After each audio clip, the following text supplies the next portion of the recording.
सुहाग रात पे मैं दुल्हन बनी बैठी थी। मेरा दिल अपने पति से प्यार के लिए बड़ा बेताब था, जैसे कि इस पल का इंतज़ार हर लड़की को होता है। मैंने तो अपनी शादी के बारे में बहुत कुछ सोच कर रखा था कि वो मेरे कमरे में आएगा, मेरे पास बैठेगा, मेरी खूबसूरती की तारीफ़ करेगा, मुझसे अपनी मोहब्बत का इजहार करेगा। मैं अपनी सुहाग रात को यादगार बनाना चाहती थी। मैंने इस रात के लिए इतने सपने सजाए थे कि मैं बता नहीं सकती हूँ। जब आकाश मेरे कमरे में आया तो मैं मन ही मन मुस्कुरा रही थी। दिल में एक उमंग सी फूट रही थी। मेरे दिल में एक अजीब सी हलचल मची हुई थी। आकाश मेरे पास बैठ गया, एक नज़र मुझ पर डाला और कहने लगा, क्या बन के बैठी हो? उसकी बात मेरे लिए कुछ अजीब सी थी। उसे तो मेरी तारीफ करनी चाहिए थी। मैंने उसकी तरफ देखा तो वह मेरे भारी भरकम लहंगे को देखकर कह रहा था। कहने लगा, जाओ जाकर कपड़े बदल लो, मुझे तो तुम्हें देखकर कुछ हो रहा है। पता नहीं तुम लड़कियां कैसे इतना भारी भरकम कपड़ा पहनकर इतने घंटे बैठी रहती हो। ऊपर से यह इतनी भारी ज्वेलरी, तुम्हें देखकर तो मुझे ना जाने कुछ हो रहा है। उसके चेहरे पर अजीब सी बेचैनी नजर आ रही थी। मुझसे कहने लगा, मधु प्लीज पहले तुम यह सब उतार दो, कुछ सिंपल से कपड़े पहनकर मेरे सामने बैठो। यह सुनकर तो मेरा दिल गुस्से से भर गया। मैंने इतने खर्च करके इसलिए तो तैयार हुई थी कि वह मुझे देखे और अपने होश हवास खो बैठे और मेरी खूब जी भर के तारीफ करे, प्यार के शब्द बोलकर मुझे बेताब कर दे। लेकिन उसके शब्द सुनकर मेरी आंखों में आंसू आ गए। आकाश मेरे सामने बैठने की बजाय इधर उधर चल रहा था। मैंने कहा, इतनी भी जल्दी क्या है, मुझे तो गर्मी नहीं लग रही है। मेरी बात सुनकर आकाश की आंखें हैरानी से फैल गई। कहने लगा, मुझे तो उलझन हो रही है, मधु जाओ जाकर यह सब उतार दो। मैंने तो ना जाने क्या क्या सोच कर रखा था कि वह अपने हाथों से मेरी चूड़ियाँ, मेरे माथे की बिंदिया को अपनी प्यार भरी बातों से अपने हाथों से उतारेंगे, मेरी तारीफ करते करते मेरे सारे जेवर उतारेंगे। लेकिन ऐसा तो कुछ भी नहीं हुआ। मेरे तो दोस्तों ने भी अपनी सुहाग रात के बारे में कितना कुछ बता रखा था कि पति शादी की रात प्यार का इजहार करते हैं, ऐसे करते हैं, वैसे करते हैं। लेकिन आकाश तो बिल्कुल वैसा नहीं था। फिलहाल मेरा दिल बहुत दुखी हो गया था। मैं बेड से उतरकर खड़ी हो गई, अलमारी से अपने कमरे निकालकर बदलने चली गई। जब मैं अपना मेकअप धो रही थी तो मेरी आंखों से आंसू बह रहे थे। मैंने तो इतना अच्छा मेकअप करवाया था कि मेरे पति मुझे देखते ही रह जाए और दीवाने हो जाए। एक एक चीज़ उतारते हुए मेरी आंखों से टप टप आंसू बह रहे थे। अब मैं बिल्कुल सादगी से आकर आकाश के सामने बैठी तो कहने लगा, अब कुछ अच्छी लग रही हो। उसकी बात पर मैं रो पड़ी थी। मेरी वो रात बड़ी फीकी सी बीती, क्योंकि आकाश आम लड़कों की तरह बिल्कुल भी नहीं था। ना ही वैसे प्यार के मीठे बोल बोल रहा था जैसा कि मैंने सोच रखा था। दूसरे दिन सुबह जब मैं तैयार होकर कमरे से बाहर आई तो मेरे सास ससुर आंगन में बैठे थे। मेरे ससुर ने मेरी सास के हाथ पकड़े हुए थे और उनके कान में ना जाने क्या बातें कह रहे थे कि एकदम से मेरी सास हंसने लगी। ससुर कहने लगे, तुम्हारी खूबसूरती तो आज भी मुझ पर जादू चलाए रखा है। रात को तुम इतनी प्यारी लग रही थी कि लग ही नहीं रहा था कि हमारे बेटे की शादी है, बल्कि हम दोनों की है। सच पूछो तो मैंने अपने दिल को बड़ी मुश्किल से संभाला था। मेरी सास मुस्कुराकर कहने लगी, अरे नहीं बेटा जवान हो गया है और आप ऐसी बातें कर रहे हैं। उन्होंने अपने हाथ ससुर जी के हाथ से खींच लिया। कहने लगी, बड़े बेशर्म हो आप। उनकी नज़रें मुझ पर पड़ गई थी। मैंने जल्दी से नज़रें झुका ली। मेरे ससुर ने जब मुझे देखा तो हंसने लगे। कहने लगे, बेटा अब तो तुम हमारे घर का हिस्सा बन गई हो, इसलिए इस घर की सब बातें जान लो। हम दोनों ऐसे ही प्यार मोहब्बत की बातें करते रहते हैं। मैं अपने सास ससुर के पास आई और उनके पाँव छुए तो मेरी सास ने मुझे अपने पास बिठा लिया। कहने लगी, इतनी जल्दी क्यों उठ गई हो? हमारे घर में ऐसा कोई रिवाज नहीं है कि बहू सुबह सुबह अपनी नींद खराब करके उठे और सबके साथ नाश्ता करे। हमारे घर में ऐसी कोई पाबंदी नहीं है। मैंने कहा, नहीं मम्मी, बस मैं खुद ही उठकर आ गई थी। मैंने सोचा मुझे आप लोगों के साथ बैठकर टाइम बिताना चाहिए। यह बात सुनकर मेरे ससुर कहने लगे, हाँ अच्छा किया। मेरी सास कहने लगी, नौकरानी नाश्ता बना रही है, मैं देख कर आती हूँ नाश्ता अभी तक क्यों नहीं बनाया। फिर पूछने लगी, मधु आकाश कहाँ है? मैंने कहा, वह तैयार होकर आ रहे हैं। मेरी सास उठकर किचन में चली गई। मेरे ससुर कहने लगे, वैसे भी मुझे उम्मीद नहीं थी कि तुम इतनी जल्दी सुबह उठकर कमरे से बाहर आ जाओगी। मुझे लगा आकाश तुम्हें आने नहीं देगा। जब मेरी शादी हुई थी तब तो यह रिवाज था कि सुबह सुबह ही सबके साथ नाश्ता करना होता था। लेकिन ऐसे सख्त माहौल में भी मैंने तो अपनी ही बात मनवा ली थी। मैंने अपना कमरा ही नहीं खोला था। सभी घरवाले मेरा कमरा खटखटा कर तंग आ चुके थे। यह कहकर वह हंसने लगे। शायद उनका मिजाज ही कुछ ऐसा था, लेकिन मैं उनकी बात सुनकर कुछ शर्म सी महसूस करने लगी थी। जैसे जैसे समय बीतता गया, मुझे अंदाजा हो गया था कि मेरे ससुर बहुत ही अलग तरह के इंसान हैं, और दूसरी बात कि वह मेरी सास के दीवाने हैं। वह अभी भी मेरी सास से ऐसे ही मोहब्बत से बात कर रहे थे जैसे कि नई नई शादी हुई हो। लेकिन उनका बेटा आकाश तो बिल्कुल भी ऐसा नहीं था। मैं उसके लिए सजती संवरती, लेकिन वह मुझ पर यूं ही नज़र डालता और हटा लेता। मैं खुद ही पूछती रहती कि आकाश, मैं आज कैसी लग रही हूँ, लेकिन वह एक नज़र डालता और कहता, ठीक है, तुम्हें अच्छा लग रहा है तो अच्छा ही होगा। मैं यह समझ नहीं पाती कि आखिर वो ऐसा क्यों करता है। मैं उससे एक प्यारा सा शब्द सुनने के लिए तड़प रही थी। मैं चाहती थी कि वह मेरा हाथ पकड़कर मुझे अपने करीब करने की कोशिश करे, वह मेरे गले में बाहें डाले, मेरी तारीफ करे और मैं शर्माते हुए नखरे दिखाऊं। ऐसी नोक झोंक से ज़िंदगी में खूबसूरत रंग भर जाते हैं, जैसा कि मेरे ससुर करते थे। वह तो मेरी सास का बहुत ख्याल रखते थे, यहाँ तक कि मेरी सास को खाने पीने में भी ऐसी चीज़ खाने से रोक देते जो उनके लिए ठीक नहीं होती थी। एक बार शाम के समय बारिश हो रही थी। मेरे ससुर अपने कमरे में थे। मेरी सास ने जब खूबसूरत मौसम देखा तो मुझसे कहने लगी, मधु आओ देखो बारिश कितनी खूबसूरत लग रही है। मैंने कहा, हाँ आज मौसम तो बहुत ही अच्छा है। मम्मी मेरा हाथ पकड़े मुझे बाहर ले आई, कहने लगी, मुझे यह मौसम बहुत पसंद है। मेरी सास के चेहरे पर खुशी नजर आ रही थी। बारिश तो मुझे भी बहुत पसंद थी। हम दोनों ही आंगन में बारिश का आनंद उठा रहे थे, मगर अचानक से ऊपर वाली खिड़की से ससुर ने हमें देख लिया। वहीं से वो सास को बुलाने लगे, कहने लगे, तुम तेज बारिश में क्या कर रही हो। यह कहकर उन्होंने खिड़की जोर से बंद कर दी। मेरी सास कहने लगी, लो अब आ गई मेरी शामत। मैंने कहा, क्यों मम्मी। वह कहने लगी, बस तुम्हारे पापा को मेरी बड़ी फिक्र है, कहते हैं कि बारिश में नहा लूंगी तो बीमार पड़ जाऊंगी। मेरी सास अभी यह बात कह ही रही थी कि मेरे ससुर आ गए। मेरी सास को कहने लगे, तुम्हें कब समझ आएगी, जानती हो ना बारिश का पानी तुम्हारे सर पर पड़ते ही तुम्हें छींक आने लगती है और बुखार चढ़ जाता है। मेरे ससुर के हाथ में तौलिया था जो उन्होंने जल्दी से सास के ऊपर रखा। उनका हाथ पकड़कर अंदर की तरफ लेकर चले गए। मैं भी उनके पीछे ही आ गई। उन्होंने जल्दी से मेरी सास को सोफे पर बिठाया और उनके सर पर तौलिया रगड़ने लगे ताकि उनके गीले बाल सूख जाएं। मेरे ससुर कहने लगे, तुम्हें जरा भी अपनी परवाह नहीं है, अजीब हो तुम। यह सब देखकर मेरा दिल एक बार धड़का था कि काश कभी आकाश भी मेरे लिए ऐसी मोहब्बत का इजहार करता। उसके पापा तो उसकी मम्मी से कितना प्यार करते हैं, कितना ख्याल रखते हैं। मेरे ससुर कहने लगे, अगर तुम्हें कुछ हो गया तो भगवान की कसम मैं भी मर जाऊंगा। मेरी सास कहने लगी, आप क्यों इतनी सी बात का बतंगड़ बना रहे हो, कोई बात नहीं हुई है, बस मेरा दिल चाह रहा था बारिश में नहाने का इसलिए चली गई, मैं बीमार नहीं पड़ूंगी। सास की बात सुनकर ससुर कहने लगे, तुम्हें क्या पता, मैं भुगत चुका हूँ ना तुम्हारी बारिश में नहाने वाली आदत को। खबरदार जो दोबारा तुमने बारिश में नहाने की गलती की तो। मेरी गलती थी जो मैंने तुम्हें अपने पास से उठकर नीचे जाने दिया। मेरी सास का हाथ पकड़कर वह उन्हें कमरे में ले जाते हुए कहने लगे, जल्दी आओ तुम्हारे कपड़े भी बदल दूँ, मुझे तो यह डर है कि कहीं तुम्हें बुखार ही ना हो जाए। मैं तो अपने ससुर को देखकर आश्चर्य में रह गई। काश कि ऐसी मोहब्बत आकाश भी मेरे लिए करता। शायद सास ससुर के बीच इतनी मोहब्बत की वजह आकाश के ऊपर बिल्कुल उल्टा प्रभाव पड़ा था। थोड़ी देर बाद आकाश भी भीगता हुआ अंदर आ गया। मुझे देखकर कहने लगा, मौसम बहुत अच्छा हो रहा है, ऐसे में अगर चाय पकौड़े हो जाए तो मज़ा ही आ जाएगा। मधु, मैं भी फ्रेश होकर आ रहा हूँ, फटाफट से पकौड़े और चाय बना दो। यह कहकर वह सीढ़ियाँ चढ़कर ऊपर चला गया। मेरा दिल टूट सा गया था। सर्दी तो मुझे भी लग रही थी, मैं भी भीगी हुई थी, लेकिन उसे तो मेरी परवाह ही नहीं थी। उसे बस यह था कि वह फटाफट से फ्रेश होकर आए तो मैं उसके लिए चाय और पकौड़े टेबल पर सजा दूँ।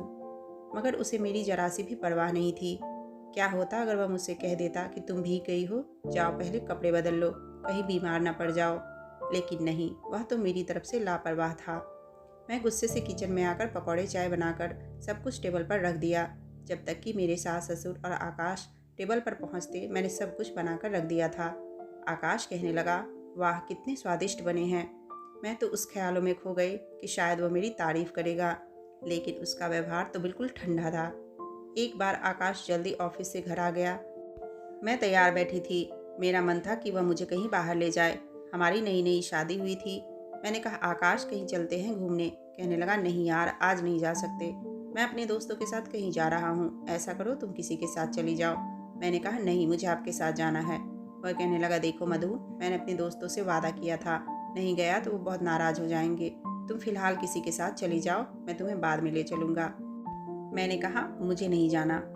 मेरा दिल गुस्सा गया था, मेरी आंखों से आंसू बहने लगे थे, लेकिन उस लड़के को जरा भी परवाह नहीं थी मेरी, जबकि वह जानता था कि मैं रो रही हूँ। कहने लगा, एक तो तुम औरतों के पास ही हथियार है कि बात बात पर रोने लग जाती हो। मधु, मैं तुम्हें समझा तो रहा हूँ कि दोस्तों के साथ मेरी पहले से ही बात हो गई थी, मैं तुम्हें कभी और ले चलूँगा। यह कहकर वह चला गया। अगर मेरे ससुर होते तो सास की आंखों में आंसू देखकर कभी भी अपने दोस्तों के साथ नहीं जाते। इतनी मोहब्बत करते थे वह मेरी सास से।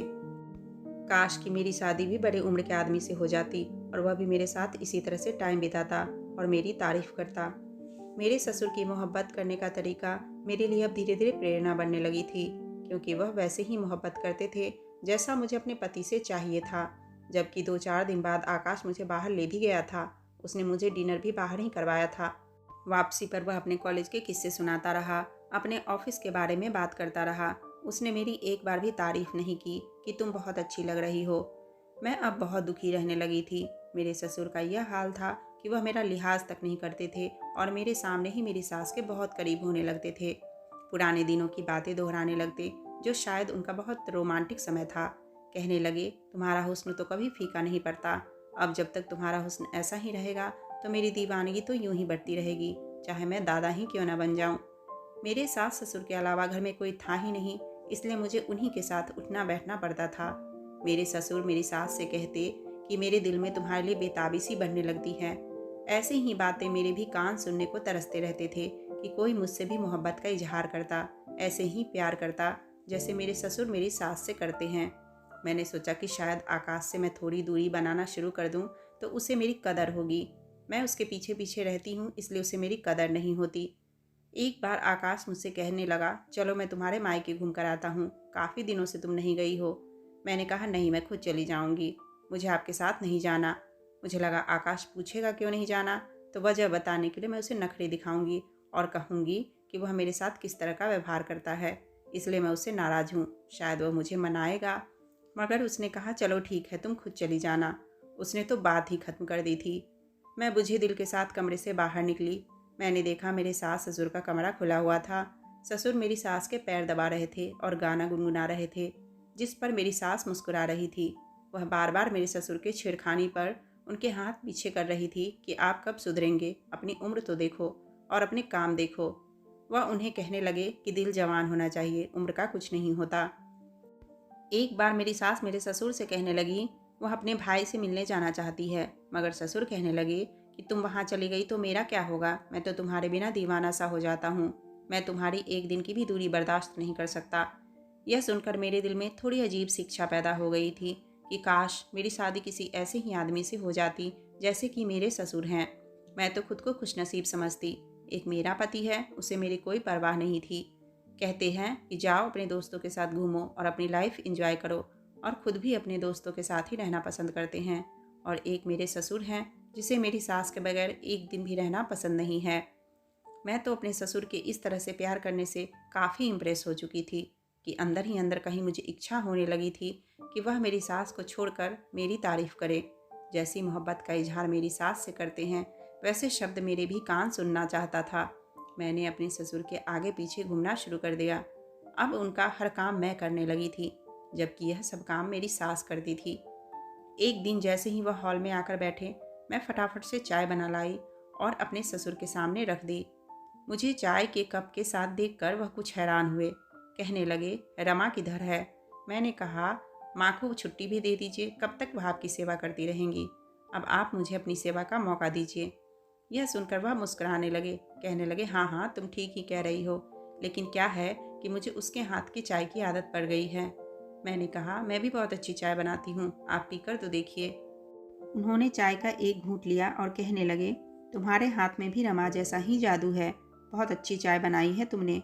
अगर तुम्हारी सास होती तो मैं उसके हाथ जरूर चूम लेता। यह कहकर चाय का कप अपने होठों पर लगाने लगे और मैं अपने हाथों को देखने लगी, जिसे कि आज तक मेरे पति ने कभी इस तरह से अपने होठों से नहीं लगाया था, कभी मेरी तारीफ नहीं की थी। मेरी सास जब कमरे से बाहर आई और ससुर जी को चाय पीते देखा तो कहने लगी, बहुत अच्छा किया आपने आज अपनी बहू के हाथ की चाय पी ली, वरना मैं यही सोच रही थी कि बाहर आऊँगी तो आपको चाय बना कर दूँ। उनके चेहरे से लग रहा था जैसे वह बहुत थकी थकी हो। ससुर जी कहने लगे, अब यह मत समझना कि तुम्हारी छुट्टी हो गई है। आज तो बहू बना कर ले आई है तो मैंने पी ली, लेकिन अब से चाय तुम ही बना कर दोगी। अरे जो मज़ा तुम्हारे हाथ में है वह किसी और के हाथ में कहाँ। अब जब भी मेरे ससुर ऑफिस से घर आते तो मैं भागी भागी उनके पास चली जाती, उनके हाथ से सामान पकड़ लेती, क्योंकि घर का राशन वही लाते थे। उन्हें जल्दी से पानी का ग्लास दे देती। वह मेरे हाथ से ग्लास लेकर पानी तो पीते, लेकिन फिर भी सास को आवाज़ लगाते, कहते, तुमने क्या बच्ची के सर पर अभी से ही जिम्मेदारी डाल दी है। अरे कितनी बार कहा है कि जब मैं बाहर से आता हूँ तो सबसे पहले अपना चेहरा मुझे दिखाया करो। तुम हो कि कमरे में बैठी रहती हो। मैंने कहा, आप क्यों माँ के पीछे पड़े रहते हैं, मैं हूँ ना, माँ को आराम करने दीजिए। वह कहने लगे, ठीक है करे आराम, वैसे भी यह करती क्या है, पूरा घर तो तुमने संभाल लिया है, बस उसे मुझे ही तो संभालना होता है, उस पर भी उसके नखरे हैं। मेरी सास कहने लगी, आपको संभालना ही मेरे लिए बड़ा मुश्किल है। उस पर मेरे ससुर उनसे छेड़छाड़ करने लगे, ऐसे ऐसे शब्द कहने लगते कि मैं शर्म से पानी पानी हो गई थी, लेकिन अंदर ही अंदर दुखी हो उठती थी कि कोई मुझसे भी ऐसे ही शब्द कहता, ऐसी मोहब्बत करता। मेरे अंदर के जज्बात अब मेरे काबू से बाहर होने लगे थे। मैं रात भर अपने ससुर की बातों को सोचती रहती और उनका ध्यान अपनी तरफ करने की कोशिश करती। यही सोचती कि मेरी सास कितनी खुशनसीब है, लेकिन मैं शायद नहीं हूँ। मेरी ज़िंदगी तो ऐसे ही फीकी बीत जाएगी। आकाश बहुत अलग तरह का इंसान था। उसे अपनी बीवी बस कुछ घंटे के लिए ही अच्छी लगती थी, फिर तो वैसे ही हो जाता था जैसे उसका मेरा कोई संबंध ही ना हो। वह कहता कि तुम अपनी ज़िंदगी जियो और मुझे मेरी ज़िंदगी जीने दो। शादी का मतलब यह नहीं होता है कि मैं तुम्हें बांध कर रखूं, पर मेरी नज़र में शादी का वो मतलब है जो मेरे सास ससुर थे।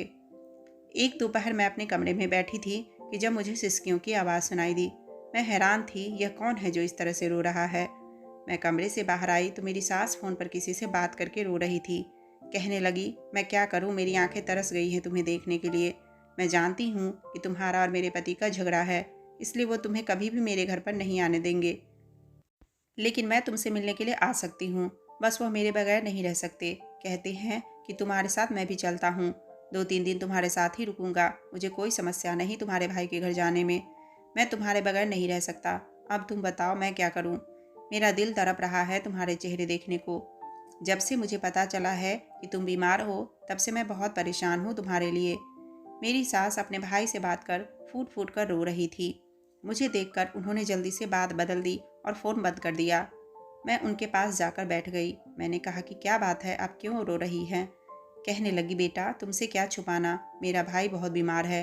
मेरा दिल तड़प रहा है कि मैं उससे जाकर मिलूं, लेकिन मेरे भाई और तुम्हारे ससुर में किसी बात पर नाराज़गी चल रही है, इसलिए उसकी पत्नी मेरे भाई को यहाँ नहीं आने देगी। मुझसे मिलने पर तो उसे ऐतराज़ नहीं होता, लेकिन उनको तो तुम जानती हो कि उनका नेचर कैसा है। मैं मुस्कुराने लगी। मैंने कहा, आप तो बहुत खुशनसीब औरत हैं जो आपको पापा जैसे पति मिले हैं। कहने लगी, खुशनसीब। यह कहते हुए उनकी आंखों से आंसू बहने लगे। कहने लगी, खुशनसीब तो तुम हो, मैं तो तुम्हें बड़ी तरसती हुई नज़रों से देखती रहती हूँ। अच्छा है कि आकाश अपने पापा जैसा नहीं है। यह सुनकर मैं बड़ी हैरानी से अपनी सास की तरफ देखती रह गई। कहने लगी कि देखो ना, तुम कितनी आज़ादी से अपने मायके आती जाती हो और कितने कितने दिन रुक कर आती हो। अपनी बहनों से मिलने जाती हो, ड्राइवर के साथ अपनी सहेलियों के पास चली जाती हो, मार्केट जाती हो, तुम्हें आने जाने में कोई रोक टोक नहीं है। मेरी शादी जब से हुई है, मोहब्बत के नाम पर बड़ी कड़ी सज़ा काट रही हूँ। ठीक है, औरत मोहब्बत चाहती है, लेकिन मोहब्बत एक हद तक ही अच्छी लगती है। हद से बढ़ जाए तो दम घुटने लगता है। तुम्हारे ससुर की मोहब्बत ऐसी है, दम घुटने वाली, पाबंदियों से भरी हुई। उम्र के साथ साथ इंसान का नेचर बदलने लगता है, लेकिन तुम्हारे ससुर नहीं बदले। मेरा दिल चाहता है कि मैं भी थोड़ी आज़ादी से अपने मायके आऊँ जाऊँ, अपने बहन भाइयों से मिलूँ, लेकिन वह मुझे अपने अलावा किसी और के साथ बर्दाश्त नहीं करते। मुझे जहाँ जाना है मैं उनके साथ ही जा सकती हूँ, उनके बगैर कहीं भी नहीं। यह कहकर वह फूट फूट कर रोने लगी। कहने लगी, तुम नहीं जानती हो मैंने अपनी ज़िंदगी कैसी परेशानी में बिताई है। यह मोहब्बत नहीं होती कि आप किसी को बंद करके रख लो। कहने लगी, मैं अपने से कुछ खा पी नहीं सकती। वह हमेशा कहते कि तुम यह मत खाओ क्योंकि मुझे पसंद नहीं है। मर्जी से बारिश में नहा नहीं सकती, कहते हैं तुम बीमार हो जाओगी। अपनी मर्जी से मैं कुछ भी नहीं कर सकती। मैं अपनी मर्जी से सांस भी नहीं ले सकती। क्या यह होती है मोहब्बत? यह होती है शादीशुदा ज़िंदगी? अपनी सास की बातें सुनकर मैं हैरान रह गई थी। जिस जिंदगी की मैं इच्छा कर रही थी वह तो बहुत खतरनाक था। अच्छा है कि आकाश ऐसा नहीं था। मुझे अपने पति की अब कदर होने लगी थी। वह कहता है कि हर इंसान को आज़ादी से जीने का हक है। ठीक है, हम पति पत्नी हैं, लेकिन इसका यह मतलब नहीं कि हम एक दूसरे पर हर वक्त सवार रहें। शायद मैंने उसकी मोहब्बत को समझा ही नहीं था। आकाश की इतनी प्यारी मोहब्बत मेरे इतने छोटे छोटे अरमानों के आगे मुझे कभी नज़र ही नहीं आई। मैं तो अपने ससुर की मोहब्बत को देखकर वैसा ही मोहब्बत पाना चाहती थी, लेकिन अब मैं भगवान का धन्यवाद करती हूँ कि भगवान ने मुझे ऐसी मोहब्बत नहीं दी। मुझे अब अपनी मोहब्बत की कदर हो गई थी। मेरा आकाश ही बहुत अच्छा है।